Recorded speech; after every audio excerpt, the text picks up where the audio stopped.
സൂര്യപ്രകാശം മരങ്ങൾക്കിടയിലൂടെ അരിച്ചെത്തുന്ന റിവർലാൻഡ്സിലെ കാടുകളിലൂടെ കോളിന്റെ അവശരായ സൈന്യം തളർന്നു നടക്കുകയായിരുന്നു. കാലുകൾ വലിച്ചുവെച്ച് മുന്നോട്ടു നീങ്ങുന്ന ഓരോരുത്തരുടെയും മുഖത്ത് വല്ലാത്തൊരു ക്ഷീണവും ഭയവും തളംകെട്ടി നിന്നിരുന്നു. ടല്ലിയുടെ ഒരു ക്യാമ്പ് അവർ കണ്ടെത്തിയെന്ന വാർത്ത കേട്ടപ്പോൾ ആ കാടിന്റെ നിശബ്ദതയെ ഭേദിച്ചുകൊണ്ട് തങ്ങളുടെ അവസാനത്തെ ഊർജ്ജവും സംഭരിച്ച് അവർ അവിടേക്ക് പതുക്കെ നീങ്ങി. എന്നാൽ അവിടെ എത്തിയപ്പോൾ വല്ലാത്തൊരു അസ്വാഭാവികത കോളിന് അനുഭവപ്പെട്ടു. ചുറ്റും ചിതറിക്കിടക്കുന്ന നിശ്ചലമായ ശരീരങ്ങൾ കണ്ടപ്പോൾ അതെല്ലാം മൃതദേഹങ്ങളാണെന്ന് അവർ കരുതി. താൻ വഞ്ചിക്കപ്പെട്ടുവെന്ന് കോളിന് മനസ്സിലാകുമ്പോഴേക്കും സമയം വൈകിയിരുന്നു. ആ നിശ്ചലമായ ശരീരങ്ങൾ പെട്ടെന്ന് ജീവൻ വെച്ചെഴുന്നേറ്റു. അവർ റിവർമെനായിരുന്നു. ഒട്ടും പ്രതീക്ഷിക്കാത്ത ആ നിമിഷത്തിൽ അവർ കോളിന്റെ ആളുകളെ അതിക്രൂരമായി വെട്ടിവീഴ്ത്താൻ തുടങ്ങി. എന്നാൽ കോൾ അങ്ങേയറ്റം ധീരതയോടെ തിരിച്ചടിച്ചു. തന്റെ ആയുധം വായുവിൽ ചുഴറ്റിക്കൊണ്ട് അയാൾ ഒന്നിനുപുറകെ ഒന്നായി റിവർമെന്നെ താഴെ വീഴ്ത്തി. ചോരയുടെ രൂക്ഷഗന്ധം ആ കാറ്റിൽ പടർന്നു. ഒരു നിമിഷം തങ്ങൾ വിജയിച്ചുവെന്ന് അവർ കരുതി. ആവേശത്തോടെ "വി ലൈറ്റ് ദ വേ" എന്ന് കോൾ ഉച്ചത്തിൽ വിളിച്ചു പറഞ്ഞു. എന്നാൽ അത് വലിയൊരു കെണിയുടെ തുടക്കം മാത്രമായിരുന്നു. കോളിന്റെ ആളുകളുടെ എണ്ണം കുറയ്ക്കാനും അവരെ തളർത്താനും വേണ്ടി മാത്രമായിരുന്നു ആ ആദ്യത്തെ ആക്രമണം. പെട്ടെന്ന് ആ കാടിന്റെ അതിരുകളിൽ നിന്ന് വിന്റർവൂൾസുമൊപ്പം ടല്ലിയുടെ കൂറ്റൻ സൈന്യവും അവരെ പൂർണ്ണമായും വളഞ്ഞുകൊണ്ട് പുറത്തേക്ക് വന്നു. ചുറ്റും വളഞ്ഞ ശത്രുക്കളെ കണ്ടപ്പോൾ ഇനി തങ്ങൾക്ക് രക്ഷപ്പെടാൻ കഴിയില്ലെന്നും മരണമുറപ്പാണെന്നും കോളിന് പെട്ടെന്ന് തന്നെ മനസ്സിലായി. ടള്ളി മുന്നോട്ടു വന്ന് കോളിനെ നോക്കി ഒരു രാജ്യദ്രോഹി എന്ന് വിളിച്ചു. തന്റെ കൂടെയുള്ള ചുരുക്കം ചില ആളുകളുടെ ജീവനെങ്കിലും രക്ഷിക്കാൻ വേണ്ടി കോൾ അവരോട് യാചിച്ചെങ്കിലും ടള്ളി അത് കേൾക്കാൻ തയ്യാറായില്ല. ചതിച്ചവരുടെ എല്ലുകൾ കൊണ്ട് എനിക്കൊരു സെപ്റ്റ് പണിയണം എന്ന് മരിച്ച എന്റെ ആളുകൾക്ക് ഞാൻ വാക്കു നൽകിയിരുന്നു. അതിന് ആവശ്യമായത്ര എല്ലുകൾ എനിക്കിതുവരെ കിട്ടിയിട്ടില്ല എന്ന് ടള്ളി യാതൊരു ഭാവവ്യത്യാസവുമില്ലാതെ പറഞ്ഞു. തങ്ങൾ മരിക്കുന്നതിനു മുൻപ് നിങ്ങളിൽ പലരെയും കൂടെ കൊണ്ടുപോകും എന്ന് കോൾ പറഞ്ഞപ്പോൾ റോഡ്രിക് ഡസ്റ്റിൻ മുന്നോട്ട് വന്ന് കയ്യിൽ ആയുധമേന്തി മരിക്കുന്നതിനേക്കാൾ മികച്ചതായി വേറെ എന്തുണ്ട് എന്ന് ചോദിച്ചു. മരണത്തെ മുഖാമുഖം കണ്ട ആ നിമിഷത്തിൽ കോൾ തന്റെ കയ്യിൽ ഒളിപ്പിച്ചുവെച്ചിരുന്ന യുദ്ധത്തിന് പോകുന്നതിനു മുൻപ് അലൈസന്റ് തനിക്ക് നൽകിയ ആ തൂവാല പതുക്കെ പുറത്തെടുത്തു.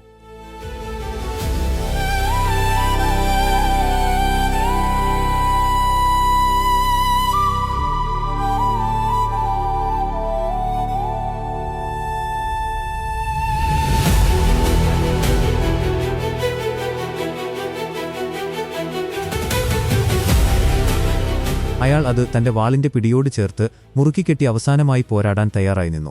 പെട്ടെന്ന് എവിടെ നിന്നോ വന്ന ഒരു അമ്പ് കോളിന്റെ ശരീരത്തിൽ തറഞ്ഞുകയറി. തൊട്ടു പിന്നാലെ അടുത്തതും.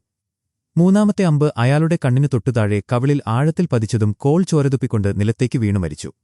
റോഡ്രിക് തന്റെ സൈന്യത്തിനൊരു ആംഗ്യം കാണിച്ചതും അവർ ബാക്കിയുള്ള കോളിന്റെ ആളുകളുടെ അടുത്തേക്ക് വേഗത്തിൽ ഓടി അവരെ മുഴുവനായും വെട്ടിനുറുക്കി. ആ കാട്ടിലെ ചോരപ്പുഴയിലൊരിക്കൽ ഏറ്റവും മികച്ച പോരാളിയെന്ന് സ്വയം അവകാശപ്പെട്ട ആൾക്ക് ഒരു ദാരുണാന്ത്യം സംഭവിച്ചു.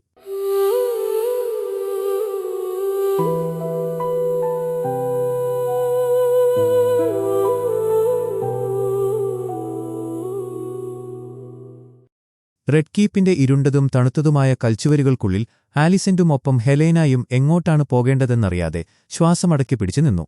അവർക്ക് ചുറ്റും കനത്ത ഇരുട്ട് മാത്രമായിരുന്നു. മുൻപ് ആ കൽച്ചുവരുകൾക്കിടയിലെ വഴി അടഞ്ഞുകിടക്കുന്നത് കണ്ട നിമിഷം അവരുടെ നെഞ്ചിലുണ്ടായ ഭയം ഇപ്പോൾ ആ ഇരുട്ടിൽ കൂടുതൽ വഷളായിക്കൊണ്ടിരുന്നു. കയ്യിലുണ്ടായിരുന്ന വിളക്കിലെ നേരിയ വെളിച്ചവും പൂർണ്ണമായും അണഞ്ഞുപോയതോടെ ശാരീരികമായും ഒപ്പം മാനസികമായും അവർ വല്ലാത്തൊരിരുട്ടിലേക്ക് വീണുപോയി. ടീം ഗ്രീന്റെ കാവൽക്കാർ അവരെ അന്വേഷിച്ച് ആ ഇരുട്ടിലൂടെ വേഗത്തിൽ ഓടിവരികയും ചെയ്തു. ഇതേസമയം മറ്റൊരു വശത്ത് ശാന്തത നടിക്കുന്ന എന്നാൽ അങ്ങേയറ്റം സംഘർഷഭരിതമായ ഒരു ചെറിയ സമിതിയോഗത്തിന് നടുവിൽ റെനേറ ഇരിക്കുകയായിരുന്നു. തന്റെ സിറ്റി വാച്ചിലെ ഭടന്മാരെ കൂട്ടത്തോടെ കൊലപ്പെടുത്തിയെന്ന വാർത്ത കേട്ടപ്പോൾ മുതൽ അയാളുടെ ഉള്ളിലെ പക അണപൊട്ടിയൊഴുകുകയായിരുന്നു. തന്റെ ആളുകളുടെ മരണത്തിന് പ്രതികാരമായി ലോർഡ് ഓർമണ്ടിനെ പൂർണ്ണമായും ചുട്ടരിക്കണം എന്ന ചിന്ത മാത്രമായിരുന്നു ആ നിമിഷം അയാളുടെ മനസ്സിലുണ്ടായിരുന്നത്. മേശപ്പുറത്ത് വിരലുകൾ അമർത്തിക്കൊണ്ട് ശ്വാസം വേഗത്തിൽ വലിച്ചുവിട്ട് അയാൾ തന്റെ കോപം പുറത്തുകാണിച്ചു. ആ മുറിയിലെ കനത്ത നിശബ്ദതയെ ഭേദിച്ചുകൊണ്ട് മൈസാരിയ പതിയെ മുന്നോട്ടുവന്ന് സംസാരിച്ചു. നിരപരാധികളായ പ്രജകളെ ജീവനോടെ ചുട്ടരിക്കുന്നത് ഒരിക്കലും ഒരു പരിഹാരമല്ലെന്നും നിലവിൽ ടംബിൾട്ടൺ മുഴുവനായും ഓർമുണ്ടിന്റെ ബന്ദികളാണെന്നും അവർ ഓർമ്മിപ്പിച്ചു. എന്നാൽ ആ വാക്കുകൾക്കൊന്നും ഡേമണിന്റെ ഉള്ളിലെ പകയെ തണുപ്പിക്കാൻ കഴിഞ്ഞില്ല. യാതൊരു മടിയും കൂടാതെ താൻ നേരിട്ട് ഫുട്ലിയുടെ കോട്ടയിലേക്ക് പറന്നുചെന്ന് അവരെ ഇല്ലാതാക്കുമെന്ന് അയാൾ തീർത്തു പറഞ്ഞു. ആ നിമിഷം വല്ലാത്തൊരു പരിഹാസത്തോടെ ടോർഹൻ മാൻഡർലി ഇടപെട്ടു. ആകാശമുട്ടെ നിൽക്കുന്ന ഒരു ഡ്രാഗണിന് തീർച്ചയായും താഴെയുള്ളവരിൽ ആരാണ് നല്ലവൻ ആരാണ് ചീത്തവനെന്ന് കൃത്യമായി വേർതിരിച്ചറിയാൻ കഴിയുമെന്ന് അയാൾ കളിയാക്കിക്കൊണ്ടു പറഞ്ഞു. ഇത് കേട്ടയുടനെ കോപം നിയന്ത്രിക്കാൻ കഴിയാതെ ഡീമൺ തന്റെ കയ്യിലുണ്ടായിരുന്ന എന്തോ ഒന്ന് അയാളുടെ നേർക്ക് ശക്തിയായി വലിച്ചെറിഞ്ഞു. ആകെ അലങ്കോലമായ ആ മുറിയിൽ പിന്നീട് കേട്ടത് അങ്ങേയറ്റം ശാന്തമായ ഏലിൻ ഓഫ് ഹളിന്റെ ശബ്ദമായിരുന്നു. തന്റെ പിതാവായ കോർലിസിനു പകരം ആ സമിതിയിലിരിക്കുന്ന അയാൾ തങ്ങളുടെ സൈന്യം ടംബിൾട്ടണിലെത്തുന്നതുവരെ അല്പം ക്ഷമയോടെ കാത്തിരിക്കണമെന്ന് ഓർമ്മിപ്പിച്ചു. ഞാൻ കത്തികൾ അയക്കാം എന്ന് റെനേറ ആഴത്തിലുള്ള ശബ്ദത്തിൽ പറഞ്ഞു.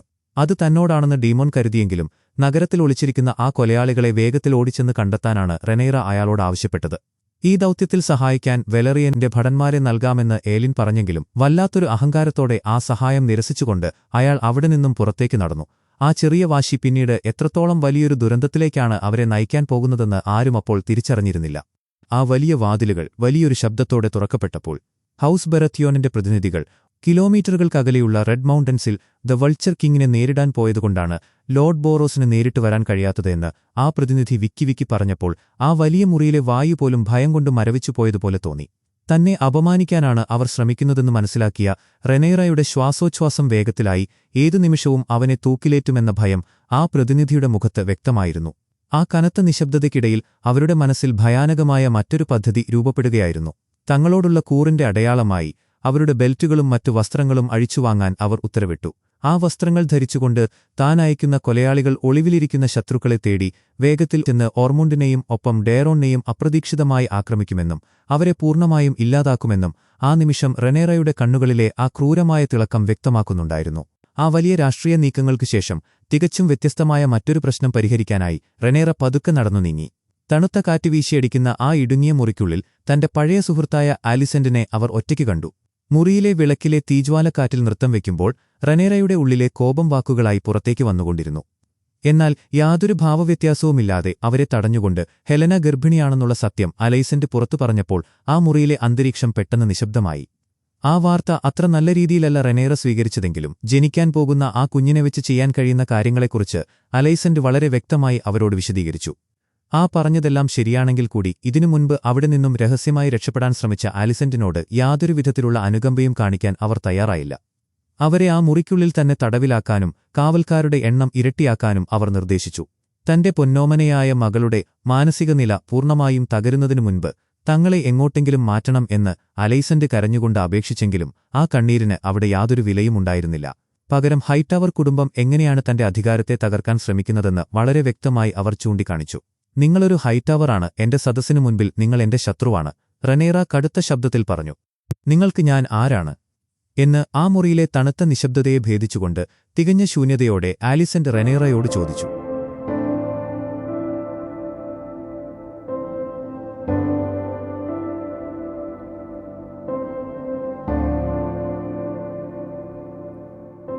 റെനേറ ആ വലിയ കൽച്ചുവരുകൾക്കിടയിലൂടെ തിരികെ നടന്നു നീങ്ങുമ്പോൾ ഹെലീനയുടെ ഗർഭാവസ്ഥയെക്കുറിച്ച് എന്തെങ്കിലും അറിയാമോ എന്ന് അവർ ചോദിച്ചു. എന്നാൽ ഇരുളിൽ പതിയിരിക്കുന്ന ഒരു പാമ്പിനെപ്പോലെ യാതൊരു ഭാവവ്യത്യാസവുമില്ലാതെ തനിക്കൊന്നും അറിയില്ല എന്ന് കുറ്റബോധം ലവലേശമില്ലാതെ മൈസാരിയ പച്ചക്കള്ളം പറഞ്ഞു. ആ ഇരുണ്ട ഇടനാഴിയിലൂടെ ഒളിഞ്ഞുനോക്കുന്ന ഭടന്മാരിൽ ഒരാളെ വിളിച്ച് തനിക്കും അലൈസന്റിനുമിടയിലുള്ള ഏക കണ്ണിയായ ആ വേലക്കാരിയെ ഇല്ലാതാക്കാൻ വേണ്ടി വേഗത്തിൽ ഓടിപ്പോകാൻ അവൾ രഹസ്യമായി നിർദ്ദേശം നൽകി. ഇതേസമയം തുറസായ സ്ഥലത്ത് മരക്കൊമ്പുകളിൽ ആളുകളെ കെട്ടിത്തൂക്കുന്ന ഭയാനകമായ ജോലിയിൽ ഏർപ്പെട്ടിരിക്കുകയായിരുന്നു കോർലിസ്. കാറ്റിലാടിക്കൊണ്ടിരിക്കുന്ന ആ നിശ്ചല ശരീരങ്ങളുടെ ഇടയിലൂടെ നടന്നുകൊണ്ട് ഏലിൻ അവിടെയെത്തി. സിറ്റി വാച്ചിലെ ഭടന്മാരുടെ എണ്ണം കൂട്ടാൻ വേണ്ടി ഡ്രിഫ്മാർക്കിൽ നിന്നും കൂടുതൽ ആളുകളെ കൊണ്ടുവരണം എന്ന് അയാൾ ആവശ്യപ്പെട്ടു. എന്നാൽ ടംബിൾട്ടണിലെ പ്രതിസന്ധികൾ പോലെ റെനേറയുടെ പേര് കേൾക്കുമ്പോൾ തന്നെ കോർലിസ് വല്ലാതെ തളർന്നിരുന്നു. ഏലിന് അർഹതപ്പെട്ട സ്ഥാനം നൽകാത്തതിന് റെനേറയെ അയാൾ കുറ്റപ്പെടുത്തിയെങ്കിലും ഇതേ കാര്യം ചെയ്യാൻ നിങ്ങൾക്ക് എത്ര വർഷം വേണ്ടിവന്നു എന്ന് ആലിൻ തിരിച്ചു ചോദിച്ചു. അവിടെ നിന്നും മടങ്ങുന്നതിനു മുൻപായി താൻ വേട്ടയാടിക്കൊണ്ടിരിക്കുന്ന സമുദ്രക്കൊള്ളക്കാരിൽ നിന്നും ലഭിച്ച ഒരു സുപ്രധാന വിവരം കോർലിസ് അവന് കൈമാറി. കടലിലെ വലിയ യുദ്ധത്തിൽ നിന്നും കഷ്ടിച്ച് രക്ഷപ്പെട്ട ടൈലാൻഡ് ലാനിസ്റ്റർ ഇപ്പോൾ ഏഗോണും ഒപ്പം ലാരിസുമുള്ള റുക്സ് റെസ്റ്റിലേക്ക് എത്തിയിട്ടുണ്ട് എന്ന ഭയാനകമായ സത്യമായിരുന്നു അത്. അവിടെ നിന്നും കനത്ത ചിന്തകളോടെ ഏലിൻ നേരെ നടന്നത് വായുവിൽ എപ്പോഴും ചാരത്തിന്റെ ഗന്ധമുള്ള ഡ്രാഗൺ പിറ്റിലേക്കായിരുന്നു.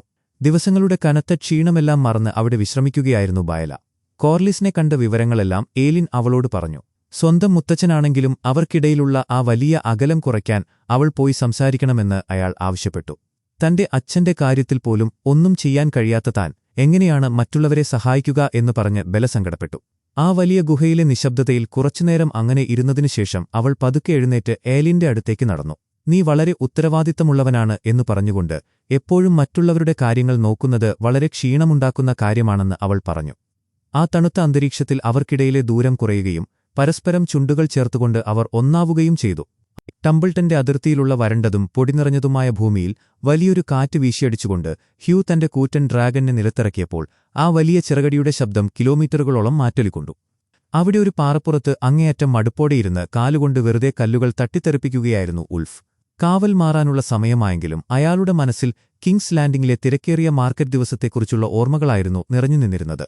തനിക്കിപ്പോൾ ലഭിച്ച ഈ വലിയ ശക്തിയോടോ ഒരു ഡ്രാഗൺ റൈഡർ എന്ന പദവിയോടോ അയാൾക്ക് വലിയ താൽപ്പര്യമൊന്നുമുണ്ടായിരുന്നില്ല.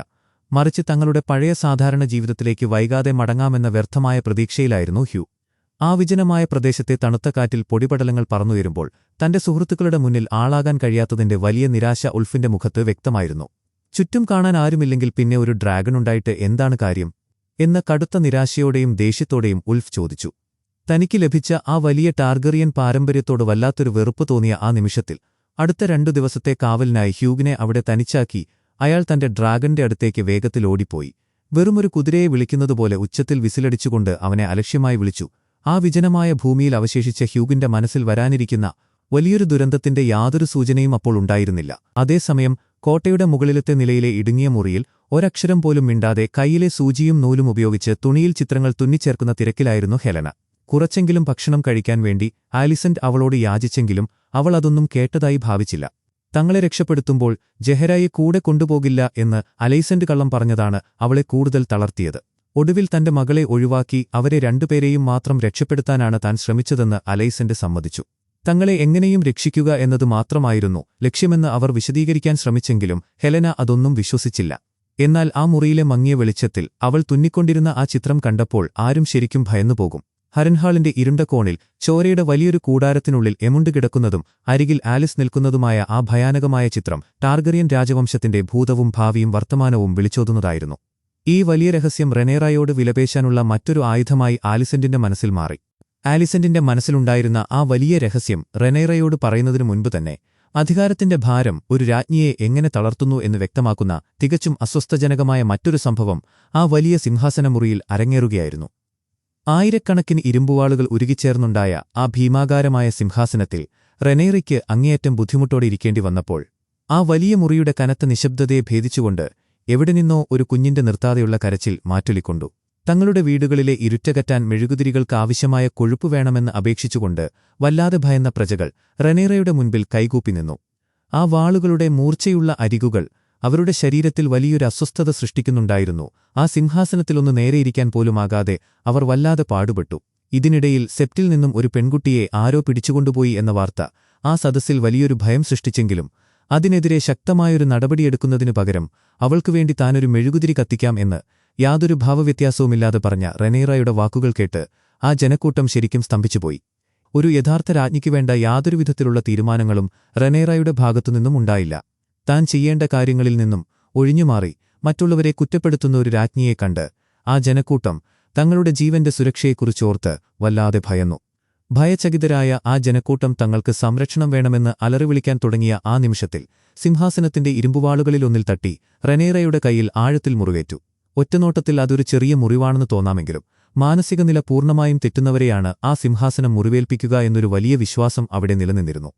മുറിവിൽ നിന്നും ഇറ്റുവീഴുന്ന ചോരത്തുള്ളികളിലേക്ക് നോക്കി ശ്വാസമടക്കിപ്പിടിച്ചു നിന്ന അവർ ആ വലിയ മുറിയുടെ ഒരറ്റത്ത് ഗാംഭീര്യത്തോടെ നിൽക്കുന്ന ഏഗോണിന്റെ ഭീമാകാരമായ പ്രതിമയിലേക്ക് വല്ലാത്തൊരു നടുക്കത്തോടെ നോക്കി. ഈ സാധാരണക്കാരായ ജനങ്ങൾക്കു വേണ്ടി താൻ ഇനിയും സമയം പാഴാക്കേണ്ടതുണ്ടോ എന്ന ചിന്തയാണോ, അതോ ടാർഗറിയന്റെ രക്തത്തിൽ അലിഞ്ഞുചേർന്നിട്ടുള്ള ആ അടങ്ങാത്ത ഭ്രാന്ത് തന്റെ ഉള്ളിലും പതഞ്ഞുപൊങ്ങുന്നുണ്ടോ എന്ന വലിയ ഭയമാണോ ആ നിമിഷം അവരുടെ മനസ്സിലൂടെ കടന്നുപോയതെന്ന് ആർക്കും മനസ്സിലായില്ല. തന്റെ ഉള്ളിലെ ആ വലിയ മാനസിക സംഘർഷങ്ങൾ മറ്റുള്ളവർ തിരിച്ചറിയുന്നതിനു മുൻപ് തന്നെ സഹായത്തിനായി ജനക്കൂട്ടം ഉറക്കെ അലറിക്കരയുന്നതിനിടയിലൂടെ ആ സിംഹാസനത്തിൽ നിന്നും വേഗത്തിലിറങ്ങി അവർ വാതിലിന് പുറത്തേക്ക് ഓടിമറഞ്ഞു. റൂക്സ് റസ്റ്റിന്റെ വിജനമായ ഭൂമിയിൽ തണുത്ത കാറ്റ് ആഞ്ഞുവീശിക്കൊണ്ടിരുന്ന ആ ഇരുണ്ട സായാഹ്നത്തിൽ കനത്ത മണ്ണിലേക്ക് ഇരുമ്പുപയോഗിച്ച് ആഴത്തിൽ വെട്ടുന്ന ശബ്ദം മാത്രം അവിടെ മാറ്റൊലിക്കൊണ്ടു. കൊല്ലപ്പെട്ട ഗാരക്കിന്റെ നിശ്ചലമായ ശരീരം മറവു ചെയ്യാനായി അങ്ങേയറ്റം ദേഷ്യത്തോടെയും വെറുപ്പോടെയും ഒരു കുഴിയെടുക്കുകയായിരുന്നു ടൈലാൻഡ്. കൈയിലെ ആയുധം ഓരോ തവണ മണ്ണിലേക്ക് താഴുമ്പോഴും അയാളുടെ മുഖത്തെ അസ്വസ്ഥത വ്യക്തമായിരുന്നു. കാരണം അയാൾ കുഴിച്ച ആ ചെറിയ കുഴിയിൽ നിന്നും മൃതദേഹത്തിന്റെ ഗന്ധം പിടിച്ച് കാട്ടുനായ്ക്കൾ എപ്പോൾ വേണമെങ്കിലും അവിടേക്ക് വേഗത്തിൽ ഓടിവന്ന് ആ ശരീരം പുറത്തെടുക്കാൻ വലിയ സാധ്യതയുണ്ടായിരുന്നു. എന്നാൽ അവിടെ നടക്കാൻ പോകുന്ന യഥാർത്ഥ പോരാട്ടം ആ മൃതദേഹത്തെ ചൊല്ലിയല്ലായിരുന്നു, മറിച്ച് ഏഗോണിന്റെ ഭാവിയെച്ചൊല്ലി ടൈലൻഡും ഒപ്പം ലാരിസും തമ്മിലുള്ള വലിയൊരു വാഗ്വാദമായിരുന്നു അവിടെ ആരംഭിച്ചത്. ഒട്ടും കുലുക്കമില്ലാതെ നിന്നുകൊണ്ട് മെയ്ഡൻപൂളിൽ നിന്നും ബ്രാവോസിലേക്ക് പുറപ്പെടുന്ന ഒരു വലിയ കച്ചവടക്കപ്പലിൽ താൻ രഹസ്യമായി ഇടം കണ്ടെത്തിയിട്ടുണ്ടെന്ന് വളരെ ശാന്തതയോടെ പറഞ്ഞു. തങ്ങളുടെ സൈന്യത്തിന് നഷ്ടപ്പെട്ട ശക്തി പൂർണ്ണമായും വീണ്ടെടുക്കുന്നതുവരെ അവിടെ ഒളിവിൽ കഴിയുക എന്നതായിരുന്നു അയാളുടെ ലക്ഷ്യം. എന്നാൽ ഇതിനോട് ഒട്ടും യോജിക്കാത്ത ടൈലാൻഡ് ഉടൻ തന്നെ ഏഗോണിനെ കാസ്റ്റർലി റോക്കിലേക്ക് കൊണ്ടുപോകണമെന്നും അവിടെ തങ്ങളുടേതായ ഒരു പുതിയ ഭരണകൂടം സ്ഥാപിച്ചതിനു ശേഷം മാത്രമേ വെസ്റ്ററോസ് തിരികെ പിടിക്കാൻ ശ്രമിക്കാവൂ എന്നും തറപ്പിച്ചു പറഞ്ഞു. ഈ രണ്ട് വ്യത്യസ്തമായ പദ്ധതികൾക്കിടയിൽ നിൽക്കുമ്പോഴും ഏഗോണിന്റെ മനസ്സ് വല്ലാതെ അസ്വസ്ഥമായിരുന്നു. ഇരുണ്ട ചിന്തകൾ അയാളുടെ തലച്ചോറിനെ കാർന്നു തിന്നുകൊണ്ടിരുന്നു. കാരണം കഴിഞ്ഞ ദിവസം ലാരീസ് തന്റെ മുഖത്തു നോക്കി പറഞ്ഞ ആ മൂർച്ചയുള്ള വാക്കുകൾ താനൊരു തീർത്തും പരാജയപ്പെട്ട രാജാവാണെന്നും അങ്ങേയറ്റം മോശപ്പെട്ട ഒരു മനുഷ്യനാണെന്നുമുള്ള ആ കൈപ്പേറിയ സത്യം അയാളുടെ കാതുകളിൽ വീണ്ടും വീണ്ടും മുഴങ്ങുന്നുണ്ടായിരുന്നു. വല്ലാത്തൊരു ശ്വാസമുട്ടലോടെ അയാൾ പതുക്കെ തലയുയർത്തി ടൈലന്റിന്റെ കണ്ണുകളിലേക്ക് നോക്കി. ഞാൻ അത്രത്തോളം മോശപ്പെട്ട ഒരു മനുഷ്യനാണെന്ന് നീ കരുതുന്നുണ്ടോ എന്ന് കനത്ത ശബ്ദത്തിൽ ഏഗോൺ ചോദിച്ചു. തികച്ചും അപ്രതീക്ഷിതമായ ആ ചോദ്യം കേട്ട നിമിഷം ടൈലന്റിന്റെ നെഞ്ചിടിപ്പ് വല്ലാതെ വേഗത്തിലായി. എന്ത് മറുപടി പറയണമെന്നറിയാതെ അയാൾ ശരിക്കും വിയർത്തു. ഭയത്തോടെ വാക്കുകൾ തൊണ്ടയിൽ കുരുങ്ങി അയാൾ വിക്കി എന്തൊക്കെയോ പറഞ്ഞു ഫലിപ്പിക്കാൻ ശ്രമിച്ചു. ഒടുവിൽ ഈ ലോകത്തുള്ള മനുഷ്യർ ആരും തന്നെ പൂർണ്ണമായും നല്ലവരോ അല്ലെങ്കിൽ പൂർണ്ണമായും ചീത്തയോ അല്ല എന്നൊരൊഴുക്കൻ മറുപടി അയാൾ നൽകി. ആ ഒരൊറ്റ മറുപടിയിൽ തന്നെ ഏഗോണിന്റെ മനസ്സ് പൂർണ്ണമായും ശാന്തമാവുകയും അയാൾ തന്റെ അന്തിമ തീരുമാനം എടുക്കുകയും ചെയ്തു. തന്നെ സുഖിപ്പിക്കാൻ വേണ്ടി കള്ളങ്ങൾ പറയുന്നവരേക്കാൾ എത്ര വലിയ സത്യമാണെങ്കിലും അത് മുഖത്തു നോക്കി യാതൊരു മടിയുമില്ലാതെ തുറന്നു പറയുന്ന ലാരീസിനെ തന്നെ വിശ്വസിക്കാൻ അയാൾ തീരുമാനിച്ചു. അങ്ങനെ എല്ലാ പ്രശ്നങ്ങളിൽ നിന്നും അകന്ന് അവർ തങ്ങളുടെ പുതിയ ലക്ഷ്യസ്ഥാനമായ എസോസിലേക്ക് പോകാൻ ഉറപ്പിച്ചു. മൗണ്ടൻ ടൗണിന്റെ കൊടുന്തണുപ്പുള്ള മലനിരകളിൽ മരവിപ്പിക്കുന്ന കാറ്റ് ഒരു വിലാപം പോലെ അതിശക്തമായി വീശിയടിക്കുന്നുണ്ടായിരുന്നു. ആ ഇരുണ്ടതും തണുത്തുറഞ്ഞതുമായ ഗുഹയുടെ കവാടത്തിൽ പാറക്കെട്ടുകൾക്കിടയിലെ കനത്ത നിശബ്ദതയിൽ നിന്നുകൊണ്ട് പുറത്തേക്ക് നോക്കുമ്പോൾ ചാരനിറമുള്ള ആകാശത്തിലൂടെ അതിവേഗം പറന്നുപോകുന്ന മൂൺഡാൻസറിനെ റഹന അപ്രതീക്ഷിതമായി കണ്ടു. അവളുടെ കണ്ണുകളിൽ വല്ലാത്തൊരു അമ്പരപ്പും ഒപ്പം പറയാനാവാത്ത ഒരു ഭയവും നിറഞ്ഞുനിന്നു. തന്റെ സഹോദരി മേഘങ്ങൾക്കിടയിലൂടെ അകന്നുപോകുന്നത് നോക്കി അവൾ കുറച്ചുനേരം ശ്വാസമടക്കി പിടിച്ചു നിന്നു. എന്നാൽ അതിനുശേഷം അവൾ എന്തു ചെയ്തുവെന്ന് ആർക്കും കൃത്യമായി കാണാൻ കഴിഞ്ഞില്ല. പക്ഷേ ആ വലിയ ആകാശത്തേക്ക് അവൾ വേഗത്തിൽ ഓടിച്ചെന്ന് തന്റെ ഡ്രാഗണായ ഷീപ്പ് സ്റ്റീലറിന്റെ പുറത്തേറി ആകാശത്തേക്ക് കുതിച്ചുയർന്നു. അവളുടെ ആ രഹസ്യയാത്രയും ആകാശത്തെ സാന്നിധ്യവും താഴെ താഴ്വരയിലുള്ള ജെയിൻ ആരിന്റെ ശ്രദ്ധയിൽപ്പെട്ടതോടെ ആ കോട്ടയിലെ അന്തരീക്ഷം ആകെ മാറിമറിഞ്ഞു. ഇതേസമയം ഭയാനകമായ മറ്റൊരു സംഭവം അവിടെ അരങ്ങേറുകയായിരുന്നു. കൊടുങ്കാറ്റ് വീശിയടിക്കുന്ന ആ വലിയ കോട്ടയുടെ മുകളിലുള്ള മൂൺഡോറിലൂടെ ആരോ ഒരാളെ താഴെ ഇരുണ്ട കൊക്കയിലേക്ക് നിർദ്ദയം വലിച്ചെറിയുന്ന തിരക്കിലായിരുന്നു ജെയിൻ. എന്നാൽ ആ ക്രൂരമായ തമാശയ്ക്കപ്പുറം അവളുടെ മനസ്സിൽ റേനായോടുള്ള വലിയൊരു കോപം തിളച്ചുമറിയുന്നുണ്ടായിരുന്നു. ഉടൻ തന്നെ കാവൽക്കാരെ അയച്ച് റേനായെ തന്റെ മുന്നിൽ കൊണ്ടുവരാൻ അവൾ കടുത്ത സ്വരത്തിൽ ഉത്തരവിട്ടു. ഭയത്തോടെ തന്റെ മുന്നിലെത്തിയ റെഹനായുടെ മുഖത്ത് യാതൊരു കരുണയുമില്ലാതെ അതികഠിനമായി ജെയിൻ അടിച്ചു. ഡേമണിന്റെ ചില തന്ത്രങ്ങൾ കാരണം മുൻപ് നടന്ന സംഭവങ്ങളിൽ ഷീപ്പ് സ്റ്റീലറിന്റെ യഥാർത്ഥ റൈഡർ മരിച്ചുവെന്നാണ് എല്ലാവരും വിശ്വസിച്ചിരുന്നത്. എന്നാൽ ആ റൈഡർ ജീവനോടെയുണ്ടെന്നും അവൾ ഇപ്പോൾ ഈ മലനിരകളിൽ തന്നെ ഒളിച്ചിരിപ്പുണ്ടെന്നും റെനേറ എങ്ങനെയെങ്കിലും അറിഞ്ഞാൽ തന്റെ ജീവനും രാജവംശവും അപകടത്തിലാകുമെന്ന് ജെയിന് ഉറപ്പായിരുന്നു. ഒടുവിൽ തങ്ങളുടെ ജീവൻ നിലനിർത്താൻ ഈ വലിയ രഹസ്യം ആരും അറിയാതിരിക്കണമെന്നും അതിനായി വീണ്ടും ഇരുളിൽ ഒളിവിലിരിക്കാനും അവൾ റെഹനയോട് കർശനമായി ആവശ്യപ്പെട്ടു. ഇത് താൻ നൽകുന്ന അവസാനത്തെ അവസരമാണെന്ന് ദേഷ്യത്തോടെ ഓർമ്മിപ്പിച്ചുകൊണ്ട് ജെയിൻ അവളെ അവിടെ നിന്നും പുറത്തേക്ക് പറഞ്ഞയച്ചു. ഹരൻഹാളിന്റെ തണുത്തുറഞ്ഞതും ഇരുണ്ടതുമായ കൽച്ചുവരുകൾക്കുള്ളിൽ ചോരയുടെയും മരണത്തിന്റെയും രൂക്ഷഗന്ധം വായുവിൽ തളംകെട്ടി നിന്നിരുന്നു. തന്നെ തേടിയെത്തിയ കൊലയാളികളെ യാതൊരു ദയയുമില്ലാതെ വെട്ടിനുറുക്കിയതിനുശേഷം ആ വലിയ മുറിയിലെ മങ്ങിയ വെളിച്ചത്തിൽ കിതച്ചുകൊണ്ടിരിക്കുകയായിരുന്നു ഈമോണ്ട്. പരിക്കേറ്റ ആ ടാർഗറിയൻ രാജകുമാരന്റെ ശരീരത്തിലെ ആഴത്തിലുള്ള മുറിവുകളിൽ മരുന്നു പുരട്ടുമ്പോൾ ആലിസ് റിവേഴ്സിന്റെ കണ്ണുകളിൽ വല്ലാത്തൊരു അലിവ് നിറഞ്ഞു നിന്നിരുന്നു. തീപ്പന്തങ്ങളിലെ വെളിച്ചം അവരുടെ മുഖത്ത് നൃത്തം വെച്ചപ്പോൾ ആ ഇടുങ്ങിയ മുറിയിലെ നിശബ്ദതയിൽ അവർക്കിടയിൽ തികച്ചും അസാധാരണമായ ഒരു പ്രണയത്തിന്റെ നേരിയ വികാരം ഉടലെടുക്കുന്നുണ്ടായിരുന്നു. ഓരോ തവണ അവൾ അവന്റെ മുറിവുകളിൽ സ്പർശിക്കുമ്പോഴും ആ മുറിയിലെ വായുവിന് വല്ലാത്തൊരു ഭാരം അനുഭവപ്പെട്ടു. എങ്കിലും തന്റെ പ്രിയപ്പെട്ട ഡ്രാഗണായ വേഗാറിനെ കണ്ടെത്താൻ വേണ്ടി അവിടെ നിന്നും ഉടൻ തന്നെ പോകണമെന്ന ചിന്ത മാത്രമായിരുന്നു എമുണ്ടിന്റെ മനസ്സിലുണ്ടായിരുന്നത്. തന്റെ അഭാവത്തിൽ വേഗാറിന് എന്തോ വലിയ അപകടം സംഭവിച്ചിട്ടുണ്ടെന്ന് അവൻ വല്ലാതെ ഭയന്നു. എന്നാൽ ആ ഭയത്തെ ശാന്തമാക്കിക്കൊണ്ട് വസന്തകാലം വരുന്നതുവരെ ഈ വലിയ കോട്ടയിൽ തന്നെ തന്നോടൊപ്പം സുരക്ഷിതനായി കഴിയാൻ ആലിസ് റിവേഴ്സ് അവനോട് പറഞ്ഞു. ആ നിമിഷം മുറിയിലെ തണുത്ത കാറ്റിൽ പോലും വല്ലാത്തൊരു ചൂട് അനുഭവപ്പെട്ടു. പരസ്പരമുള്ള നോട്ടങ്ങളിൽ വാക്കുകൾക്കതീതമായ പലതും അവർ കൈമാറുന്നുണ്ടായിരുന്നു. പിന്നീട് യാത്ര തിരിക്കാനുള്ള തയ്യാറെടുപ്പുകൾക്കിടയിൽ ഇരുണ്ട കോറിഡോറിലൂടെ നടക്കുമ്പോൾ അവിടെയുണ്ടായിരുന്ന ഒരു കുതിരക്കാരൻ പയ്യൻ അപ്രതീക്ഷിതമായി അവനെ കണ്ടു. താൻ ഇവിടെയുണ്ടെന്ന രഹസ്യം അവൻ പുറത്തു പറയുമോ എന്ന് ഭയന്ന് അവനെ കൊല്ലാൻ ഈമോൺ തന്റെ വാളെടുക്കുന്നതിനു മുൻപ് തന്നെ അവിടേക്ക് വേഗത്തിൽ വന്ന ആലിസ് റിവേഴ്സ് യാതൊരു മടിയും കൂടാതെ തന്റെ കയ്യിലുണ്ടായിരുന്ന ആയുധം കൊണ്ട് ആ പയ്യനെ അതിക്രൂരമായി കുത്തിക്കൊന്നു. ചോരയിൽ കുളിച്ച് നിലത്ത് പിടഞ്ഞു വീണ ആ നിശ്ചലമായ ശരീരത്തിന് മുകളിൽ നിന്നുകൊണ്ട് അവന്റെ രഹസ്യങ്ങൾ താൻ എന്തു വില കൊടുത്തും സംരക്ഷിക്കുമെന്ന് അവൾ അവന് ഉറപ്പുകൊടുത്തു. എന്നാൽ ഇതെല്ലാം കണ്ട് അമ്പരന്നുപോയ എമോണ്ട് അവൾ എന്ത് കളിയാണ് കളിക്കുന്നതെന്ന് കനത്ത ശബ്ദത്തിൽ ചോദിച്ചു. നിന്റെ മനസ്സ് തയ്യാറാണെങ്കിൽ അത് നിനക്ക് തന്നെ പഠിക്കാവുന്നതേയുള്ളൂ എന്ന് ഒരു നിഗൂഢമായ പുഞ്ചിരിയോടെ അവൾ പറഞ്ഞു. തുടർന്ന് പടർന്നു പിടിച്ച വള്ളികൾ നിറഞ്ഞ ഇരുണ്ടതും പഴക്കമുള്ളതുമായ മറ്റൊരു മുറിയിലേക്ക് അവൾ അവനെ കൂട്ടിക്കൊണ്ടുപോയി. അവിടെ പൊടിപിടിച്ചു കിടന്നിരുന്ന ഒരു പഴയ പെട്ടി വലിയൊരു ശബ്ദത്തോടെ അവൾ തുറന്നപ്പോൾ അതിനുള്ളിലെ കാഴ്ച കണ്ട് എമുണ്ട് ശരിക്കും ശ്വാസമടക്കി പിടിച്ചു നിന്നു.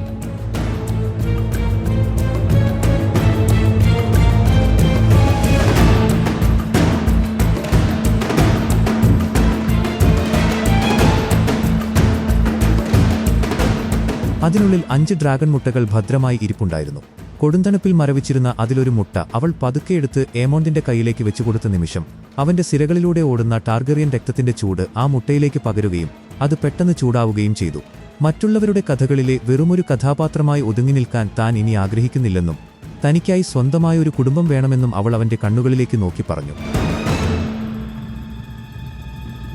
ആ ഇരുണ്ട കോട്ടയുടെ പശ്ചാത്തലത്തിൽ പൂർണ്ണമായ ഒരു പുതിയ ഭാവിയെ സ്വപ്നം കണ്ടുകൊണ്ട് അവർ പരസ്പരം ചുംബിച്ചു. തങ്ങളുടെ ജനിക്കാൻ പോകുന്ന കുഞ്ഞുങ്ങൾക്കായി ആ ഡ്രാഗൺ മുട്ടകൾ അവർ കരുതിവെച്ചു. ആ നിമിഷം ഹരൻഹാളിന്റെ ആ കൽച്ചുവരുകൾ ഒരു പുതിയ ചരിത്രത്തിന് സാക്ഷ്യം വഹിക്കുകയായിരുന്നു. ആ രഹസ്യമുറിയിൽ ആ 5 ഡ്രാഗൺ മുട്ടകൾ വെളിപ്പെട്ട ആ നിമിഷം കാതങ്ങൾക്കപ്പുറം നൂറ്റാണ്ടുകളോളം നീളുന്ന വലിയൊരു ചരിത്രത്തിന്റെ ഭാരം ആ വായുവിൽ നിറഞ്ഞു നിന്നിരുന്നു. ഇതുവരെ എവിടെയും കാണാത്ത ഈ മുട്ടകളെക്കുറിച്ച് ചിന്തിക്കുമ്പോൾ ആലിസിനും ഒപ്പം ഈമോണ്ടിനും ഭാവിയിൽ ജനിക്കാൻ പോകുന്ന കുഞ്ഞുങ്ങളിൽ ഒരാൾക്കൊരു ഡ്രാഗണിനെ ലഭിക്കുമെന്ന പഴയ പുസ്തകങ്ങളിലെ സത്യം ഒരു മന്ത്രം പോലെ പ്രതിധ്വനിക്കുന്നുണ്ടായിരുന്നു. ആ തിളങ്ങുന്ന മുട്ടകൾ കണ്ടപ്പോൾ നൂറ്റാണ്ടുകൾക്ക് ശേഷം ഗെയിം ഓഫ് ത്രോൺസിൽ ഡാനറിസിന് ലഭിച്ച ഷാഡോലാൻഡ്സിൽ നിന്നുള്ള ആ പൗരാണിക മുട്ടകൾ ഇവ തന്നെയാണോ എന്നൊരു വലിയ സംശയം ആരുടെ മനസ്സിലും വരാം. കാരണം ജോർജ് R.R. മാർട്ടിന്റെ ഫയർ ആൻഡ് ബ്ലഡിൽ നിന്നും വ്യത്യസ്തമായി പഴയകാലത്തെ കഥകളെ എപ്പോഴും പുതിയ രീതിയിൽ അവതരിപ്പിക്കാൻ ഹൗസ് ഓഫ് ദ ഡ്രാഗണിന്റെ അണിയറ പ്രവർത്തകർ ശ്രമിക്കാറുണ്ട്. കാലങ്ങൾക്കുശേഷം ഇതിൽ കുറഞ്ഞത് ഒന്നെങ്കിലും ഈ ഇരുവർക്കും സ്വന്തമാകുമെന്നും ബാക്കിയുള്ള 3 എങ്ങനെയോ പെൻഡോസിലുള്ള ഇലീരിയോ മൊപ്പാറ്റിസിന്റെ കൈകളിൽ എത്തിച്ചേരുമെന്നും അവിടെ നിന്നും ഡാനറീസിന്റെ വിവാഹത്തിന് സമ്മാനമായി അത് നൽകപ്പെടുമെന്നുമുള്ള വലിയൊരു രഹസ്യത്തിലേക്കാണോ ഈ കഥ നീങ്ങുന്നത് എന്ന് അവർ നമ്മോട് പറയാതെ പറയുന്നു. ഈ വലിയ ചോദ്യങ്ങൾക്ക് ഉത്തരം ലഭിക്കാൻ ഇനിയും ഒരുപാട് കാലം കാത്തിരിക്കേണ്ടി വരുമെങ്കിലും ഒടുവിൽ ആ കനത്ത നിശബ്ദതയെ ഭേദിച്ചുകൊണ്ട് ആ മുട്ടകളുടെ യഥാർത്ഥ ചരിത്രം ആലിസിന്റെ ചുണ്ടുകളിലൂടെ പുറത്തുവന്നു. തന്റെ പ്രിയപ്പെട്ട മകളുടെ മരണത്തെ തുടർന്ന് കടുത്ത സങ്കടത്തോടെ റെഹനായും ഒപ്പം ടാർഗറിയൻ ഭടന്മാരും ഹരൻഹാളിലേക്ക് ഭയത്തോടെ ഓടിയെത്തിയപ്പോൾ അവളോടൊപ്പമുണ്ടായിരുന്ന ഡ്രീംഫയറിൽ നിന്നാണ് ഈ മുട്ടകൾ ലഭിച്ചതെന്ന് യാതൊരു ഭാവവ്യത്യാസവുമില്ലാതെ അവൾ പറഞ്ഞു നിർത്തുമ്പോൾ ആ മുറിയിലെ വായുവിൽ നൂറ്റാണ്ടുകളുടെ ഓർമ്മകൾ ഒന്നടങ്കം ഉറഞ്ഞുകൂടുകയായിരുന്നു. ടംബിൾട്ടന്റെ കോട്ടയ്ക്കുള്ളിലെ വലിയ മുറിയിൽ തീപ്പന്തങ്ങൾ കാറ്റിൽ ആടിയുലയുന്നുണ്ടായിരുന്നു. ക്രിസ്റ്റൻ കോളിനെ ഉപേക്ഷിച്ച് അവിടേക്ക് തിരികെ വന്ന ഗ്വെയിനിന്റെ മുഖത്ത് വല്ലാത്തൊരു ക്ഷീണവും നിരാശയും ഉണ്ടായിരുന്നു. എന്നാൽ അവിടെയുണ്ടായിരുന്ന ഓർമുണ്ട് അങ്ങേയറ്റം പുച്ഛത്തോടെയും അഹങ്കാരത്തോടെയുമാണ് അയാളെ നേരിട്ടത്. ഇനി ഈ യുദ്ധം തുടരുന്നത് വലിയൊരു ഭ്രാന്താണെന്ന് ഗ്വെയിൻ ഉറപ്പിച്ചു പറഞ്ഞു. അത് കോളിനെ ഉദ്ദേശിച്ചു മാത്രമല്ല മറിച്ച് ഓർമണ്ടിനെ ഉദ്ദേശിച്ചും കൂടിയായിരുന്നു. ശത്രുക്കളുടെ വലിയ ശക്തിക്ക് മുന്നിൽ പിടിച്ചു നിൽക്കാൻ കഴിയില്ലെന്ന് ഉറപ്പായിട്ടും ഓർമുണ്ട്. എന്തിനാണ് ഈ വാശി തുടരുന്നതെന്ന് അയാൾക്ക് മനസ്സിലായില്ല. എന്നാൽ തനിക്കാണ് മുൻതൂക്കമെന്നും ഒരു രാജ്ഞിക്കെതിരെ താൻ എന്തുവില കൊടുത്തും വിജയിക്കുമെന്നുമുള്ള അയാളുടെ അങ്ങേയറ്റത്തെ അഹങ്കാരം ആ മുറിയിലെ വായുവിൽ വല്ലാതെ തളം കെട്ടിനിന്നു. ഒരു സഹോദരനെപ്പോലെ തർക്കിക്കുന്നതിനിടയിൽ ഗ്വെയിനിന്റെ വ്യക്തിജീവിതത്തെക്കുറിച്ച് ഓർമണ്ട് മോശമായി പരിഹസിക്കുകയും അവരോടൊപ്പം പോകാൻ ഡെയറോണിനെ ചുമതലപ്പെടുത്തുകയും ചെയ്തു. ആ വലിയ മുറിയുടെ വാതിലുകൾ കടന്ന് അവർ പുറത്തേക്ക് നടക്കുമ്പോൾ ഡെയറോണിന്റെ കണ്ണുകളിൽ വല്ലാത്തൊരു ഭയവും നിസ്സഹായതയും നിഴലിച്ചിരുന്നു. തന്നെ ഒരു രാജാവായി ഉയർത്തിക്കാട്ടിക്കൊണ്ട് ചെയ്യിപ്പിക്കുന്ന കാര്യങ്ങളോട് തനിക്ക് കടുത്ത വെറുപ്പാണെന്ന് ഇടറിയ ശബ്ദത്തിൽ ഡെറോൺ പറഞ്ഞു. അങ്ങനെയെങ്കിൽ അത് ചെയ്യേണ്ടതില്ല എന്ന് വളരെ ശാന്തമായി ഗ്വെയിൻ പറഞ്ഞു. ആ വലിയ പ്രതിസന്ധികൾക്കിടയിലും അല്പം വിശ്രമിച്ച ശേഷം വേഗത്തിൽ ഓൾഡ് ടൗണിലേക്ക് പോകാൻ മാത്രമായിരുന്നു ഗ്വെയിനിന്റെ പദ്ധതി. എന്നാൽ അവൻ അവിടെ നിന്നും പോകുന്നതിനു മുൻപായി ആ തണുത്ത കാറ്റിൽ വല്ലാത്തൊരു ശ്വാസമുട്ടലോടെ ഡെയറോൺ അവനോടായി ഒരു കാര്യം ചോദിച്ചു. നിങ്ങൾ കിങ്സ് ലാൻഡിങ്ങിലായിരുന്നപ്പോൾ എന്റെ അമ്മയെ കണ്ടിരുന്നോ? ആ നിമിഷം ആ ഇടുങ്ങിയ ഇടനാഴിയിലെ കനത്ത നിശബ്ദതയിൽ ആ ചെറുപ്പക്കാരന്റെ ഉള്ളിലെ സങ്കടം പൂർണ്ണമായും അലിഞ്ഞുചേർന്നിരുന്നു. ഫ്ലീബോട്ടമിന്റെ ഇരുണ്ടതും ഇടുങ്ങിയതുമായ തെരുവുകളിൽ രക്തത്തിന്റെയും അഴുക്കിന്റെയും രൂക്ഷഗന്ധം ആ തണുത്ത കാറ്റിൽ തളംകെട്ടി നിന്നിരുന്നു. അവിടെയുള്ള സിറ്റി വാച്ചിന്റെ കൽച്ചുവരുകളിൽ ചോരകൊണ്ട് എഴുതിവച്ചിരുന്ന എ ഫീസ് ഫോർ ട്രേറ്റേഴ്സ് എന്ന ഭയാനകമായ വാചകത്തിലേക്ക് നോക്കി നിൽക്കുമ്പോൾ ഡയമോണിന്റെ കണ്ണുകളിൽ അടങ്ങാത്ത കോപം തിളച്ചുമറിയുന്നുണ്ടായിരുന്നു. പെട്ടെന്ന് സിറ്റി വാച്ചിലെ മറ്റു ഭടന്മാർ പതുക്കെ അയാളുടെ അടുത്തേക്ക് നടന്നുവന്നു. തങ്ങളുടെ പ്രിയപ്പെട്ട കുടുംബങ്ങളോടൊപ്പം നിൽക്കാൻ വേണ്ടി ആ ജോലി പൂർണ്ണമായും ഉപേക്ഷിക്കുകയാണെന്ന് അവർ വളരെ ഭയത്തോടെയാണെങ്കിലും യാതൊരു മടിയും കൂടാതെ പറഞ്ഞു. ഇതുകേട്ട് നിയന്ത്രണം വിട്ട ഡീമൺ അങ്ങേയറ്റം ദേഷ്യത്തോടെ അവരോട് കയർത്ത് സംസാരിക്കുകയും അവരെ ഭീഷണിപ്പെടുത്തുകയും ചെയ്തുവെങ്കിലും തങ്ങളുടെ തീരുമാനത്തിൽ ഉറച്ചുനിന്നുകൊണ്ട് ആ ഭടന്മാർ അവിടെ നിന്നും തിരിഞ്ഞു നടന്നു. നഗരത്തിലെ സാധാരണക്കാരെ സംരക്ഷിക്കാൻ ഇനി ആരുമില്ലെന്ന നഗ്നമായ സത്യം ആ തണുത്ത കാറ്റിൽ അവിടെ അവശേഷിച്ചു. ഒപ്പം സ്വന്തമായി ഒരു വലിയ സൈന്യമില്ലാത്ത പൂർണ്ണമായും ഒറ്റപ്പെട്ട ഒരു രാജകുമാരനായി ഡയമൺ അവിടെ തനിച്ചായി.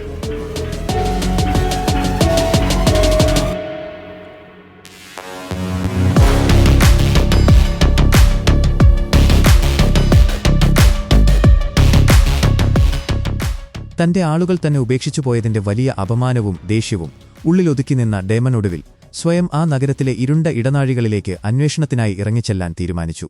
തന്റെ മുഖം മറച്ചുകൊണ്ട് വേഷപ്രച്ഛന്നനായി ഒരു CT വാച്ച് ഹെൽമറ്റ് ധരിച്ചാണ് അയാൾ ഇറങ്ങിയതെങ്കിലും അതിനടിയിലൂടെ പുറത്തേക്ക് നീണ്ടുനിന്നിരുന്ന ടാർഗറിയൻ മുടിയിഴകൾ അയാളുടെ യഥാർത്ഥ സ്വത്വം വിളിച്ചോതുന്നുണ്ടായിരുന്നു. അധികം വൈകാതെ മുൻപ് കണ്ടിരുന്ന ആ പ്രധാന ചാരൻ വേഗത്തിൽ ഓടിവന്ന് അയാളെ പിന്തുടർന്നെത്തി. എന്നാൽ പെട്ടെന്നൊരു വലിയ ആക്രമണത്തിലൂടെ അവനെ കീഴ്പ്പെടുത്തിയ ഡീമൺ തന്റെ കയ്യിലുണ്ടായിരുന്ന മൂർച്ചയുള്ള കത്തി അവന്റെ ചെവിയോട് ചേർത്തുപിടിച്ചുകൊണ്ട് സത്യങ്ങൾ വിളിച്ചു പറയാൻ കനത്ത ശബ്ദത്തിൽ ആവശ്യപ്പെട്ടു. യാതൊരു ഭയവുമില്ലാതെ ഡെയറോൺ ദ ഡെയറിംഗിനോടുള്ള തന്റെ അങ്ങേയറ്റത്തെ കൂറും ഒപ്പം റെനേറയോടുള്ള കടുത്ത വെറുപ്പുമാണ് തന്റെ ലക്ഷ്യമെന്ന് അവൻ പറഞ്ഞു. ആ നിമിഷം ഒട്ടും ചിന്തിക്കാതെ ആ കത്തി അവന്റെ ചെവിയിലേക്ക് ആഴത്തിൽ കുത്തിയിറക്കി ചോരയിൽ കുളിച്ച് പിടയുന്ന ആ ശരീരത്തെ അവിടെ ഉപേക്ഷിച്ച് അയാൾ മുന്നോട്ട് നടന്നു. എന്നാൽ ആ ഇടുങ്ങിയ തെരുവിന്റെ അറ്റത്തുവെച്ച് തികച്ചും അപ്രതീക്ഷിതമായി അയാൾ ഉൽഫിനെ കണ്ടുമുട്ടി. റെനേറയുടെ കർശനമായ നിർദ്ദേശങ്ങളെല്ലാം കാറ്റിൽ പറത്തിക്കൊണ്ട് പുറത്തിറങ്ങി ശുദ്ധവായു ശ്വസിക്കുകയായിരുന്നു അവൻ. ഒട്ടും ബഹുമാനമില്ലാതെ തിരിച്ചു സംസാരിച്ച അവനെ തന്റെ സർവ്വശക്തിയുമെടുത്ത് ഉൽഫിനെ അയാൾ നിലത്തേക്ക് അതിശക്തമായി അടിച്ചിട്ടു. ഇത് കണ്ടു ചുറ്റും നിന്ന സാധാരണക്കാരായ ജനങ്ങൾ ശരിക്കും ഭയന്നുപോയി. ഇരുണ്ട ഇടവഴിയിൽ നടന്ന ആ കൊലപാതകത്തേക്കാൾ ഉപരി ജനങ്ങളുടെ മുൻപിൽ വെച്ച് നടന്ന ഈ വലിയ ക്രൂരത ഒരുപക്ഷെ റെനേറയ്ക്കെതിരെ തിരിയാൻ ആ നഗരവാസികളെയും ഒപ്പം ഉൽഫിനെയും വലിയ രീതിയിൽ പ്രേരിപ്പിക്കുന്ന ഒന്നായിരുന്നു. കിലോമീറ്ററുകൾക്കകലെ ടംബിൾട്ടന്റെ കവാടങ്ങൾക്ക് പുറത്ത് മാനസികമായി വലിയൊരു തകർച്ചയിലേക്ക് നീങ്ങുകയായിരുന്നു ഹ്യൂ. കാവൽ നിൽക്കേണ്ട തന്റെ വലിയ ഉത്തരവാദിത്തം പൂർണ്ണമായും മറന്ന് ഒരു കച്ചവടക്കാരനെ അതിക്രൂരമായി ആക്രമിച്ച് അയാളുടെ വണ്ടിയും വസ്ത്രങ്ങളും മോഷ്ടിച്ചു. തണുത്ത കാറ്റിൽ ഭയന്നു വിറയ്ക്കുന്ന ആ കച്ചവടക്കാരനെ അവിടെ ഉപേക്ഷിച്ച് ആ വസ്ത്രങ്ങൾ ധരിച്ചുകൊണ്ട് ആരുമറിയാതെ നഗരത്തിലേക്ക് വേഗത്തിൽ ഓടിക്കയറാൻ അയാൾ പതുക്കെ നീങ്ങി. റെനേറ അയച്ച ആ കൊലയാളികളിൽ ഒരാൾ അവനാണെന്ന് ഒറ്റനോട്ടത്തിൽ തോന്നാമെങ്കിലും അവന് തൊട്ടുമുന്നിലായി ഇരുളിലൂടെ പതുക്കെ നീങ്ങുന്ന ആ വലിയ സംഘമായിരുന്നു യഥാർത്ഥത്തിൽ ഹൌസ് ബറാത്യോന്റെ പ്രതിനിധികൾ എന്ന വ്യാജേന അവിടെയെത്തിയ കൊലയാളികൾ. ഇതേസമയം ടംബിൾട്ടന്റെ കോട്ടയ്ക്കുള്ളിലെ വലിയ ഊണുമുറിയിൽ തീപ്പന്തങ്ങൾ കാറ്റിൽ നൃത്തം വയ്ക്കുമ്പോൾ വലിയൊരു മേശയ്ക്ക് ചുറ്റുമിരുന്ന് ഭക്ഷണം കഴിക്കുന്ന ഗ്വെയ്നിനും ഒപ്പം ഡെയറോണിനും മുന്നിലിരുന്ന് ഓർമോൺ സ്ത്രീകളെ അപമാനിക്കുന്ന തന്റെ സ്ഥിരം സംസാരം തുടരുകയായിരുന്നു. കോർലിസിന് നല്ല പാരമ്പര്യമുണ്ടെന്ന് പറഞ്ഞ അയാൾ ഓട്ടോ ഹൈടവറിനെ തനിക്ക് തീരെ ഇഷ്ടമല്ലെന്ന് അങ്ങേയറ്റം പുച്ഛത്തോടെ പറഞ്ഞു. ആ കനത്ത നിശബ്ദതയെ ഭേദിച്ചുകൊണ്ട് വലിയ വാതിലുകൾ തുറക്കപ്പെടുകയും ചെളിയിലും ചാണകത്തിലും പൂർണ്ണമായും കുളിച്ച ആ വ്യാജപ്രതിനിധികൾ മുറിയിലേക്ക് കടന്നുവരികയും ചെയ്തു. ആലിസന്റ് വഴി റെനേറയ്ക്ക് ലഭിച്ച ഒരു വലിയ രഹസ്യമായിരുന്നു ഓർമണ്ടിന് രൂക്ഷമായ ഗന്ധങ്ങളോടുള്ള കടുത്ത അലർജി. അത് മുതലെടുത്തുകൊണ്ട് റെനേറ നടത്തിയ ഈ വലിയ തന്ത്രത്തിൽ ഓർമുണ്ട് പൂർണ്ണമായും വീണുപോയെങ്കിലും അവരുടെ ലക്ഷ്യവും ഭാവങ്ങളും കണ്ട് ഗ്വെയ്നിന് പെട്ടെന്നു തന്നെ സംശയം തോന്നി. അവർ ഹൌസ് ബറാത്യോണിൽ നിന്നുള്ളവരല്ലെന്നും മറിച്ച് ഡെയറോണിനെ ലക്ഷ്യം വെച്ചെത്തിയ കൊലയാളികളാണെന്നും അയാൾക്ക് മനസ്സിലായി. പെട്ടെന്ന് തങ്ങളുടെ ആയുധങ്ങളെടുത്ത് ആ കൊലയാളികളുടെ നേർക്ക് വേഗത്തിൽ ഓടിച്ചെന്ന് അവരെ അതിക്രൂരമായി വെട്ടിവീഴ്ത്തിയപ്പോൾ ആ വലിയ ഊണുമുറിയിൽ ചോരയുടെ ഗന്ധം പടർന്നു. ഇതുകണ്ട് അങ്ങേയറ്റം ഭയന്നും ദേഷ്യപ്പെട്ടും നിന്ന ഓർമുണ്ട് ഉച്ചത്തിൽ റെനേറയെ ശപിക്കാൻ തുടങ്ങി. എന്നാൽ മുറിയിൽ നിറഞ്ഞ ആ രൂക്ഷമായ ഗന്ധം സഹിക്കാൻ കഴിയാതെ ഒടുവിൽ അയാൾ തന്റെ മുന്നിലിരുന്ന വലിയ കോപ്പയിലേക്ക് തന്നെ വല്ലാതെ ഛർദ്ദിച്ചു.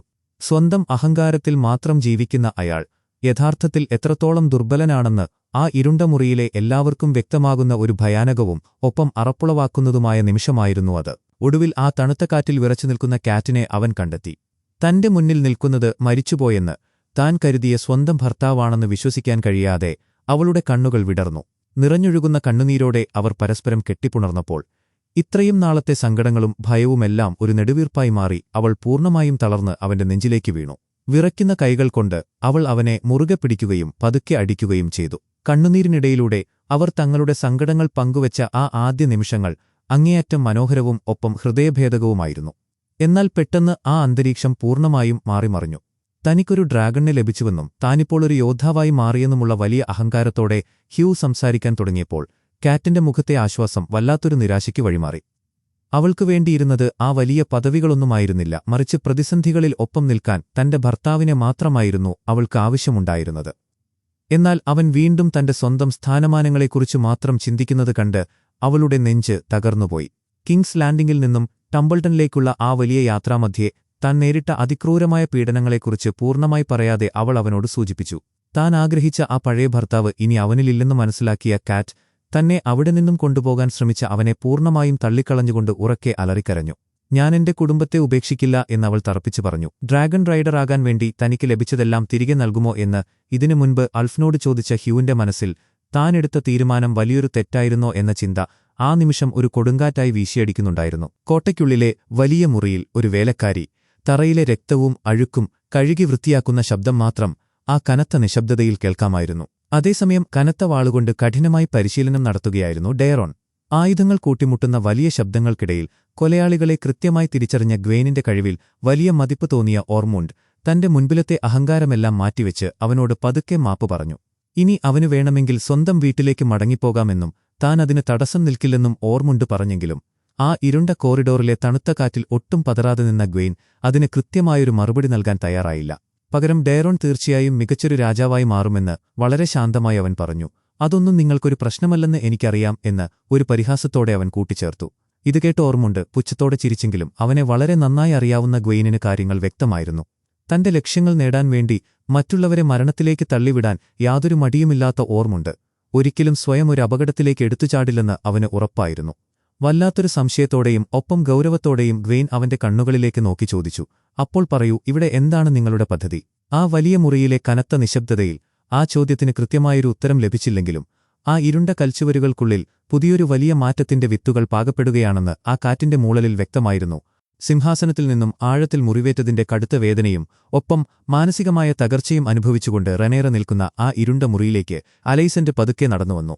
ആ മുറിയിലെ മങ്ങിയ വെളിച്ചത്തിൽ അവരുടെ മുഖത്ത് വല്ലാത്തൊരു ഭയവും നിസ്സഹായതയും നിഴലിച്ചിരുന്നു.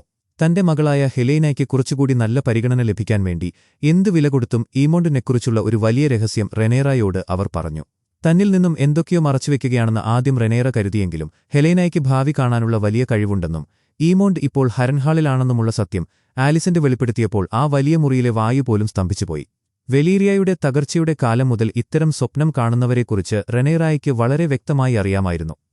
ആ കനത്ത നിശബ്ദതയിൽ റെനേറയുടെ മനസ്സിൽ തികച്ചും ഭയാനകമായ മറ്റൊരു പദ്ധതി പതുക്കെ രൂപപ്പെടുകയായിരുന്നു. ഹരൻഹാളിലേക്ക് വാളുകളുമായി ഭടന്മാരെ അയച്ചാൽ അത് പെട്ടെന്ന് ഈമോണ്ടിന് മനസ്സിലാകുമെന്നും അവൻ എങ്ങനെയെങ്കിലും രക്ഷപ്പെടാൻ സാധ്യതയുണ്ടെന്നും അവർ തിരിച്ചറിഞ്ഞു. അതിനു പകരം അവനെ ഇല്ലാതാക്കാൻ സ്വന്തം അമ്മയായ ആലിസന്റിനെ തന്നെ അവിടേക്ക് അയക്കാനാണ് അവർ വളരെ ക്രൂരമായി തീരുമാനിച്ചത്. സ്വന്തം രാജ്യത്തെ രക്ഷിക്കാൻ മുൻപ് ഏഗോണിനെ ബലികൊടുക്കാൻ തയ്യാറായ അവർക്ക് ഇപ്പോൾ തന്റെ പ്രിയപ്പെട്ട മകളുടെയും സ്വന്തം ജീവനും രക്ഷിക്കാൻ മറ്റൊരു മകനെ സ്വന്തം കൈകൊണ്ട് കൊല്ലേണ്ട ഭയാനകമായ അവസ്ഥയായി. ഇത് കേട്ടയുടനെ തന്റെ മകനെ കൊല്ലാൻ കഴിയില്ല എന്ന് പറയാൻ വന്ന ആലിസന്റ് വാക്കുകൾ തൊണ്ടയിൽ കുരുങ്ങി വിക്കി ഒടുവിൽ തനിക്ക് ഹെലേനയെ ആ തണുത്ത മുറിയിൽ തനിച്ചാക്കി പോകാൻ കഴിയില്ല എന്ന് പറഞ്ഞു. എന്നാൽ യാതൊരു ഭാവവ്യത്യാസവുമില്ലാതെ അവർ തിരിച്ചുവരുന്നതുവരെ താൻ അവൾക്ക് കാവലായിരിക്കുമെന്ന് റെനേറ തറപ്പിച്ചു പറഞ്ഞു. ഒരു കാലത്ത് തന്റെ ഏറ്റവും അടുത്ത സുഹൃത്തായിരുന്നവൾ ഇപ്പോൾ തനിക്കെതിരെ എത്രത്തോളം ക്രൂരയായ ഒരു ഭരണാധികാരിയായി മാറിയെന്ന് ചിന്തിച്ചുകൊണ്ട് ആലിസന്റ് ആ തണുത്ത കാറ്റിൽ വിറച്ചുനിന്നു. യാത്ര തിരിക്കുന്നതിനു മുൻപായി ഇരുണ്ട മുറിയിൽ തനിച്ചിരിക്കുന്ന ഹെലനയുടെ അടുത്തേക്ക് വേഗത്തിൽ ഓടിച്ചെന്ന് അവൾക്ക് കുറച്ച് സൂപ്പ് നൽകിക്കൊണ്ട് അലൈസന്റ് കാര്യങ്ങൾ വിശദീകരിക്കാൻ ശ്രമിച്ചു. എങ്ങനെയെങ്കിലും എമുണ്ട് മരിക്കുമെന്നും അതുകൊണ്ട് ഈ അവസരം ഉപയോഗിച്ച് അവളെയെങ്കിലും രക്ഷിക്കാമെന്നും അവർ പതുക്കെ പറഞ്ഞു. ആ കനത്ത നിശബ്ദതയിൽ എന്തിനാണ് തന്നെ സ്വന്തം സഹോദരന് തന്നെ വിവാഹം കഴിച്ചുകൊടുത്തത് എന്ന് വല്ലാത്തൊരു ശൂന്യതയോടെ ഹെലന ചോദിച്ചു. അത് ഓട്ടോയുടെ ആഗ്രഹമായിരുന്നുവെന്നും തീർത്തും അപരിചിതനായ ഒരാളുടെ കൂടെ ദൂരേക്ക് അയക്കുന്നതിനേക്കാൾ നല്ലത് സ്വന്തം വീട്ടിൽ തന്റെ കൂടെ നിൽക്കുന്നതാണെന്ന് താൻ കരുതിയെന്നും അലൈസന്റ് സങ്കടത്തോടെ പറഞ്ഞു. ഒരു സ്പൂൺ സൂപ്പ് മാത്രം കുടിച്ച ഹെലനയോട് താൻ തീർച്ചയായും തിരിച്ചുവരുമെന്ന് വാക്ക് നൽകി അലൈസന്റ് ആ ഇരുണ്ട കോറിഡോറിലൂടെ പുറത്തേക്ക് നടന്നു. ആലിസന്റ് കൊടുന്തണുപ്പുള്ള ആ രാത്രിയിൽ ഇരുളിലൂടെ ഹരൻഹാളിലേക്ക് കുതിച്ചുപോകുമ്പോൾ റെനേറ ഉറങ്ങിക്കിടക്കുന്ന തന്റെ മകനെ പതിയെ നോക്കി നിന്നു. ഇതേസമയം മാസ്റ്റർ ഓർവൈൽ അവർക്ക് ടംബിൾട്ടണിൽ നിന്നും വന്ന ഒരു കൊലയാളിയുടെ വസ്ത്രം കൈമാറി അതിൽ ഈ നായയെ ചവിട്ടിയാൽ അത് നിങ്ങളുടെ കൈ കടിക്കും എന്ന് ചോരകൊണ്ട് എഴുതിവെച്ചിരുന്നു. ഈ ഭയാനകമായ സന്ദേശത്തിന്റെ അർത്ഥം എന്താണെന്ന് ചിന്തിച്ചു നിൽക്കുമ്പോൾ കിങ്സ് ലാൻഡിംഗിന്റെ അതിർത്തിയിലുള്ള കാടിന്റെ നിശബ്ദതയെ ഭേദിച്ചുകൊണ്ട് കോർലിസ് തന്റെ ഭടന്മാർക്ക് വലിയൊരു ആവേശം നൽകുന്ന വാക്കുകൾ പറയുകയായിരുന്നു. നഗരത്തിന് അവരുടെ സംരക്ഷണം അത്യാവശ്യമാണെന്ന് അയാൾ ഓർമ്മിപ്പിച്ചു. തന്റെ വീട്ടിലേക്ക് മടങ്ങാൻ തയ്യാറെടുക്കുന്ന അയാളുടെ അടുത്തേക്ക് മരങ്ങൾക്കിടയിൽ നിന്നും ഓർമുണ്ട് തന്റെ വിശ്വസ്തനായ ജോൺ റോക്സ്റ്റണിന്റെ നേതൃത്വത്തിലുള്ള ഭടന്മാർ പെട്ടെന്ന് വേഗത്തിലോടി പുറത്തേക്ക് വന്നു. അപ്രതീക്ഷിതമായ ഈ ആക്രമണത്തിൽ അവർ കോർലിസിനെ അതിക്രൂരമായി കീഴ്പ്പെടുത്തിയപ്പോൾ ആ തണുത്ത മണ്ണിലേക്ക് അയാൾ വീഴുന്നത് നോക്കി നിൽക്കുന്ന ജോൺ റോക്സ്റ്റണിന്റെ മനസ്സിൽ ആ നഗരത്തെ സംരക്ഷിക്കാൻ ബാക്കിയുള്ള വെലാരിയോണിന്റെ ഭടന്മാരെ മുഴുവൻ ഇല്ലാതാക്കാനുള്ള പദ്ധതിയായിരുന്നു ഉണ്ടായിരുന്നത്. ഇതെല്ലാം ഓർമുണ്ടിന്റെ വലിയൊരു കളിയാണെന്ന് ആ ഇരുണ്ട കാറ്റിൽ വ്യക്തമാണ്. എന്നാൽ കോർലിസ് ശരിക്കും കൊല്ലപ്പെട്ടോ അതോ വെറുമൊരു ബന്ദിയായോ? എപ്പിസോഡ് അവസാനിക്കുന്നു. ഹൗസ് ഓഫ് ദ ഡ്രാഗണിന്റെ ബാക്കി എപ്പിസോഡുകൾ മിസ്സാവാതിരിക്കാൻ ഇപ്പോൾ തന്നെ ചാനൽ സബ്സ്ക്രൈബ് ചെയ്യുക. Thank you so much.